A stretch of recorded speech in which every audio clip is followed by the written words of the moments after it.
Oui, vient de revendiquer le rapt de 7 personnes au nord du Niger, dont 5 Français. Quelle est votre réaction, monsieur le ministre?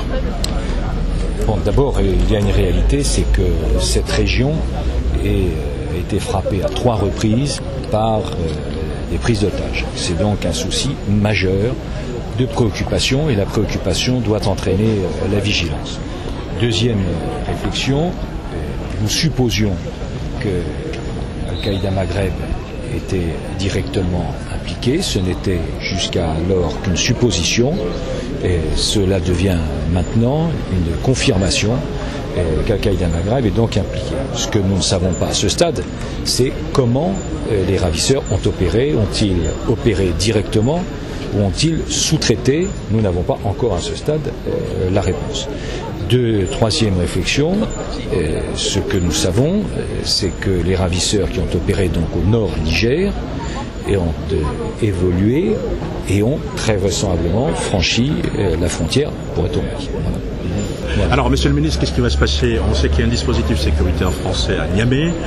Est-ce que le porte-parole du gouvernement a déclaré récemment que la France fera tout pour libérer les otages? Est-ce qu'on peut imaginer qu'il y aurait une attaque militaire pour libérer les otages? Non. Moi, je suis venu ici pour porter un message qui est un message de prudence et de vigilance. Les ressortissants du nord Niger ont été appelés à se regrouper essentiellement à Niamey, et depuis déjà au printemps dernier, les autorités françaises ont souhaité qu'il y ait la plus extrême prudence dans certaines zones, y compris du Mali, c'est-à-dire jusqu'à Mopti, en fait. Enfin, pas tout à fait. Le nord du fleuve, principalement, mais presque jusqu'à Mopti. Enfin, le nord du fleuve, en tout cas.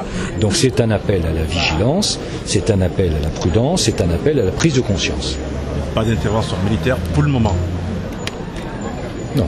À ce stade, d'ailleurs, s'il y en avait, je ne vous dirais pas, mais en plus, à ce stade, je n'en sais rien. Mais j'étais venu initialement pour participer aux fêtes du cinquantenaire, et donc naturellement, les circonstances m'amènent à appeler à cette vigilance, à cette prudence et à cette prise de conscience. Monsieur le ministre, est-ce que vous pensez que le Mali fait assez pour sécuriser leur pays contre la menace d'Al-Qaïda?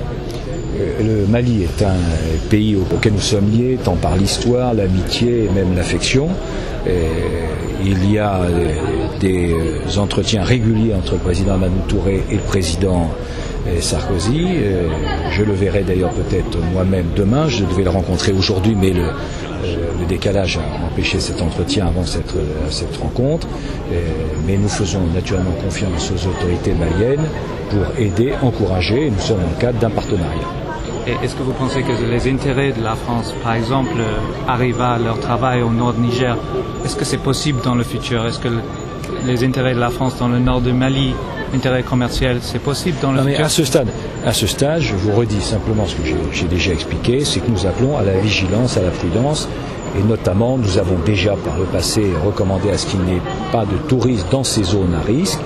Et en ce qui concerne le Niger, en ce qui concerne Areva et d'autres sociétés, nous avons demandé à ce que les ressortissants français ne restent pas sur place et se rendent à Niamey.